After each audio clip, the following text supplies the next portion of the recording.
ఈరోజు గౌరవ ముఖ్యమంత్రి చంద్రబాబు నాయుడు గారు ఏం చెప్తారని వినేదానికి పెద్ద ఎత్తున ఇక్కడ తరలి వచ్చిన యూరోప్ ఎన్ఆర్ఐ టీడీపీ సభ్యులందరికీ పేరు పేరున నా హృదయపూర్వక నమస్కారాలు.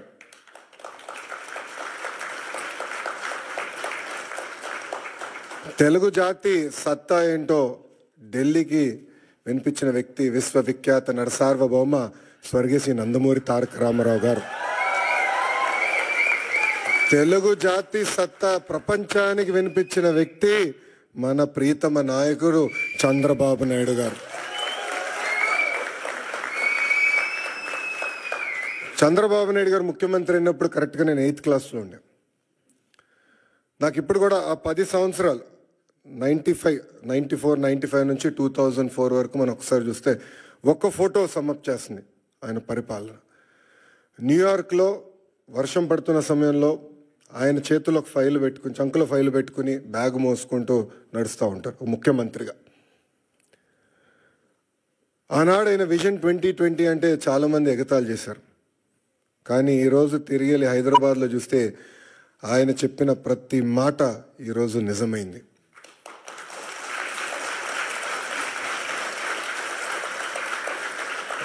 బాబు గారు 4వ సారి ముఖ్యమంత్రి అయ్యారు. కానీ రాము అన్నట్టు మా అందరికన్నా స్పీడ్. సో రాము అడిగాడు, అన్నా నువ్వు ఢిల్లీ ఫ్లైట్లో వస్తున్నా అంటే, డోస్ నీకు జాలేరా, నేను వద్దా ఫ్లైట్లో, నేను బాంబే నుంచి వస్తానని చెప్పా. కరెక్ట్గా విఐపి లాంచ్లో దిగిన తర్వాత అడిగా రాముని, ఎలా ఉందిరా ఫ్లైట్ అంట, అన్న పడింది నాకు అన్నాడు. అంటే చంద్రబాబు నాయుడు గారు ఒక సోర్స్ ఆఫ్ ఎనర్జీ. ఆయనకి చాలా అద్భుతమైన ఐడియాస్ ఉంటాయి. ఆ ఎనర్జీలో మనం ఎంత నింపుకుంటాం అనేది చాలా చాలా ఇంపార్టెంట్. కానీ ఒక్కసారి చంద్రబాబు నాయుడు గారి జీవిత చరిత్ర చూస్తే అనేక ఇబ్బందులు ఎదుర్కొని పైకి ఎదిగిన వ్యక్తి. కేవలం రాజకీయాల్లో కాదు, ఈజ్ అ సీరియల్ ఆంటర్‌ప్రెన్యూర్. ఇక్కడ చాలామందికి తెలియదు ఆ విషయం. ఇక్కడ మీలో చాలామంది ఆంటర్‌ప్రెన్యూర్స్ అవ్వాలనుకుంటున్నారు. ఆయన సుమారుగా 4 కంపెనీలు స్టార్ట్ చేశారు, 3 ఫెయిల్ అయినాయి. 4వది హెరిటేజ్ ఫుడ్స్. 3 ఫెయిల్ అయినాయని ఆయన ఏనాడు బాధపడలేదు, ఇబ్బంది పడలేదు, ఇంట్లో పడుకోలేదు. 80% సక్సెస్ అవ్వాలని ఆయన వెళ్ళారు. రాజకీయాల్లో మనం చూసాం, ముఖ్యమంత్రిగా దేశం మొత్తం ఆయన వైపు చూసే విధంగా నాయకుడిగా ఆయన ఎదిగిన. రాజకీయాల్లో హైస్ ఉంటాయి, లోస్ ఉంటాయి. ఆయన ఎప్పుడూ ఆయన హైని లో ఎటు తీసుకున్నారు అట్టనే తీసుకున్నారు. వాస్తవంగా మాకు లోయెస్ట్ పాయింట్ బాబు గారిని అరెస్ట్ చేసినప్పుడు, బహుశా ఇక్కడున్న అందరు కూడా అది మన జీవితంలో లోయెస్ట్ పాయింట్. నేనున్నాను అక్కడ, నేను చూసా. ఆయన ఎక్కడ అధైర్యపడలా. చూశారు, జడ్జి వైపు కూడా నవ్వుతా చూసి నడుచుకుంటూ వెళ్ళారు. ఎక్కడ అధైర్యపడలా. 52 రోజులు ఆయన బంధిస్తే మేము వెళ్ళేవాళ్ళం ములాఖాత్కి. మళ్ళీ అక్కడ కూడా మాకు అక్షంతలు పడేది. మొత్తం ఆయన చదివేసేవారు డాక్యుమెంట్లు, నోటింగ్స్తో సహా మాకు చెప్పారు, ఇక్కడ మీరు వీక్గా ఉన్నారు, ఇక్కడ చూసుకోండి, ఇక్కడ జాగ్రత్తగా ఉండండి. ఎప్పుడు అధైర్యపడలా. ఆయన బయటకు వచ్చిన తర్వాత కూడా ఒక సింహంలాగా వచ్చారు. ఆ విజువల్స్ మనందరం చూసాం. ఇది మీ అందరికి ఎందుకు చెప్తున్నానంటే, జీవిత ప్రయాణాల్లో మనందరం అనేక ఇబ్బందులు ఎదుర్కొంటాం. ఒక ఆంటర్‌ప్రెన్యూరియల్ జర్నీ అవ్వచ్చు, పొలిటికల్ జర్నీ అవ్వచ్చు, మనందరం అనేక ఇబ్బందులు ఎదుర్కొంటాం. కానీ నమ్ముకున్న దానికోసం అహర్నిశలు కష్టపడితే మనం ఆశించింది, ఆలోచించింది సాధించగలుగుతామన్న నిజం స్వరూపం గౌరవ ముఖ్యమంత్రి చంద్రబాబు నాయుడు గారు. ఎన్ఆర్ఐస్ అంటే నాన్ రెసిడెంట్ ఇండియన్స్ అంటారు. నాకు మటుకు మీరు ఎంఆర్ఐస్, మోస్ట్ రిలయబుల్ ఇండియన్స్. మీరు యూరోప్కి వచ్చి దశాబ్దాలైనా మీ మనసు ఎప్పుడు ఆంధ్ర వైపు ఉంటుంది.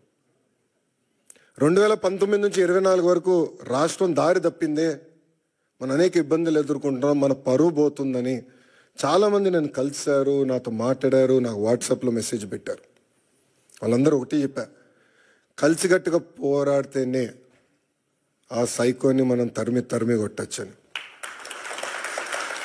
అది చేసి చూపించాం, కలిసికట్టుగా సాధించాం.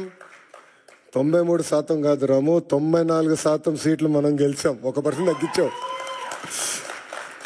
అది మనందరి కృషి.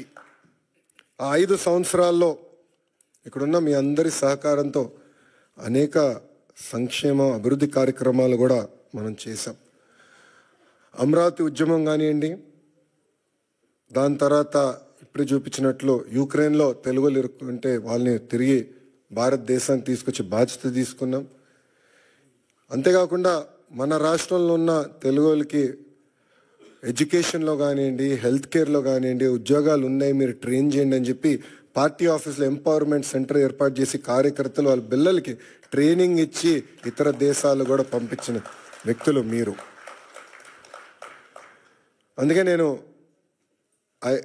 హెచ్ఆర్డి అదేవిధంగా స్కిల్ డెవలప్మెంట్ మంత్రి అయిన తర్వాత ఒక ఆర్గనైజేషన్ ఉంది, అది ఉందని కూడా నాకు తెలియదు వాస్తవంగా. ఆ ఆర్గనైజేషన్ పేరు OMCAP, overseas manpower corporation of Andhra Pradesh. అదొకప్పుడు బాబు గారే బ్లూ కాలర్ వర్కర్స్ అంటే కన్స్ట్రక్షన్ వర్కర్స్ మిడిల్ ఈస్ట్కి వెళ్ళేదానికి ఒక ఆర్గనైజేషన్ ఉండాలని చెప్తే మేమందరం కూర్చొని చర్చించి బాబు గారితో కూడా చర్చించిన లేదో అది బ్రాడర్గా చేయండి, ఎక్స్పాండ్ చేయండి. ఇప్పుడు ఏదైతే మీరు ప్రజెంటేషన్ చేశారో మన తెలుగు ప్రపంచం మొత్తానికి ఎట్లా ఎక్స్పోజ్ చేయాలి, ఆపర్చునిటీస్ ఎక్కడున్నాయి, అది ఒక భాగం అవుతే ఇతర దేశాల్లో ఉన్న తెలుగులో తలసరి ఆదాయం డబుల్ ఎట్లా చేయాలి దానిపైన మీరు ఫోకస్ చేయండి ఆదేశాలు జారీ చేసిన వ్యక్తి గౌరవ ముఖ్యమంత్రి చంద్రబాబు నాయుడు గారు. అంటే ఆయన ఎప్పుడు కూడా మన గురించి ఆలోచిస్తారు, మన భవిష్యత్తు గురించి ఆలోచిస్తారు. తెలుగులో ఎక్కడున్నా అన్ని రంగాల్లో నంబర్ 1 ఉండాలనే లక్ష్యంతో ఆయన పనిచేస్తారు. ఇప్పుడే భరత్ అన్నట్టు గౌరవ ముఖ్యమంత్రి గారు రాజకీయాల్లోకి రాకుండా ఉంటే ఆయన ఈలాన్ మస్క్ ఆఫ్ ఇండియా అయ్యేవారు అని అన్నారు. I would have been very lucky or unlucky, I don't know. ఎందుకంటే చంద్రబాబు నాయుడు గారితో పనిచేస్తాం తేలికైన పని కాదు, అంత తేలికైన పని కాదు. మేమందరం నవ్వుకుంటాం అంటే ఆఫీసర్స్, మేము రాజకీయ నాయకులు అందరూ కూర్చొని మాట్లాడుతుంటే సూర్యుడి దగ్గర నుంచి ఆప్టిమల్ డిస్టెన్స్లో ఉండాలి. సూర్యుడి దగ్గరికి వెళ్తే మాడి మస్ అయిపోతాం, సూర్యుడి దగ్గర దూరంగా ఉంటే చల్లగా ఉంటుంది. అంత ఎనర్జీ ఉన్న వ్యక్తి చంద్రబాబు నాయుడు గారు. అంటే అహర్నిశలు పనిచేయాలి, సమాజానికి సేవ చేయాలి. అటు తెలంగాణ కానివ్వండి, ఆంధ్ర కానివ్వండి, తమిళనాడు, కర్ణాటక, అండమాన్ నికోబార్, ప్రపంచంలో ఎక్కడ తెలుగు వాళ్ళు ఉన్నా అన్ని రంగాల వాళ్ళు నంబర్ 1 ఉండాలి, వాళ్ళు ముందలు తీసుకెళ్ళే లక్ష్యంతో ఇప్పుడు కూడా అహర్నిశలు పనిచేస్తున్నారు. ఇప్పుడే రాము అన్నట్టు మన ఎన్నికల్లో అందరం కలిసికట్టుగా పనిచేశాం. మీలో చాలామంది తిరిగి భారతదేశానికి వచ్చారు, నెలల పాటు లీవ్ పెట్టి మా కోసం మీరు కష్టపడ్డారు. అది జీవితాంతం మేము గుర్తుపెట్టుకుంటాం.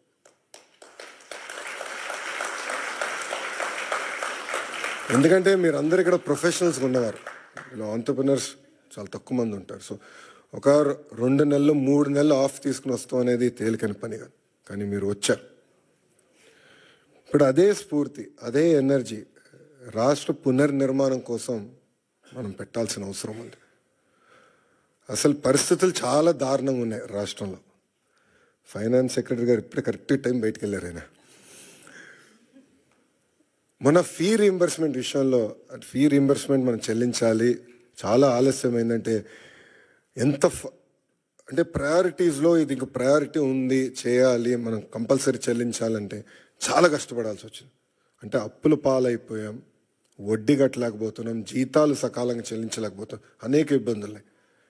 బట్ బాబు గారు పదే ఒక మాట అంటారు, opportunities are where crisis are. So అందరం మన రాష్ట్రాన్ని పునర్నిర్మాణం చేసుకోవాలి. ఇప్పుడే రాము ఒక మంచి మాట అన్నారు, తెలుగులో ఆంధ్ర రాష్ట్రాన్ని వదిలేసి ఇతర దేశాలకు వెళ్ళి నంబర్ 1 అయ్యారు, కానీ ఆంధ్ర రాష్ట్రం వెనుకబడి ఉంది. ఇప్పుడు తిరిగి రండి, పునర్నిర్మాణం చేద్దాం, కలిసికట్టుగా కష్టపడదాం. 5 సంవత్సరాలు, ఎక్కువ సమయం అవసరం లేదు, 5 సంవత్సరాలు ప్రపంచానికి మళ్ళీ ఆంధ్ర రాష్ట్రం అంటే ఏంటో చేసి చూపించుదామని ఈ సభాముఖం మిమ్మల్ని అందరినీ కోరుకుంటూ, ఇప్పుడే భరత్ చెప్పినట్లు ఎకనామిక్ డెవలప్మెంట్ బోర్డు ఉంది. ఎవరైనా పెట్టుబడులు పెట్టాలన్నా ఇంటరాక్షన్ చేయాలన్న ఒక ఆర్గనైజేషన్ ఇప్పుడు క్రియేట్ చేశాం. That will be your single port to call. అదేవిధంగా ఓమ్ క్యాప్లో కూడా కొత్త లీడర్షిప్ తీసుకొచ్చాం. వాళ్ళతో కూడా మీరు కోఆర్డినేట్ చేయొచ్చు. ఇక్కడ చాలామందికి నా వాట్సాప్ నెంబర్ ఉంది. చాలామంది నాకు మెసేజ్ పెడతా ఉంటారు. మీ ఫీడ్బ్యాక్ కూడా మాకు చాలా చాలా అవసరం. కేవలం అభివృద్ధి కాదు, రాజకీయ పరంగా కూడా మీ ఫీడ్బ్యాక్ మాకు చాలా చాలా అవసరం. Time to time me feedback తీసుకుని ఒకవేళ దారి తప్పుతున్నా అంటే మళ్ళీ సరైన దారిలో పెట్టాల్సిన బాధ్యత కూడా మన పైన ఉంటుంది. సో ఆ ఫీడ్బ్యాక్ కూడా మీరు ఇవ్వాలని సభాముఖంగా కోరుకుంటూ, ఒక మిత్రుడు కూర్చున్నప్పుడు చూపించాడు, ఒక అతని పేరు ఎర్ర బుక్ గురించి చూపించాడు. పాదయాత్రలు ఎర్ర బుక్ గురించి మాడితే ఎవడు పట్టించుకోలేదు అబ్బా. ఎన్నికలైన తర్వాత అది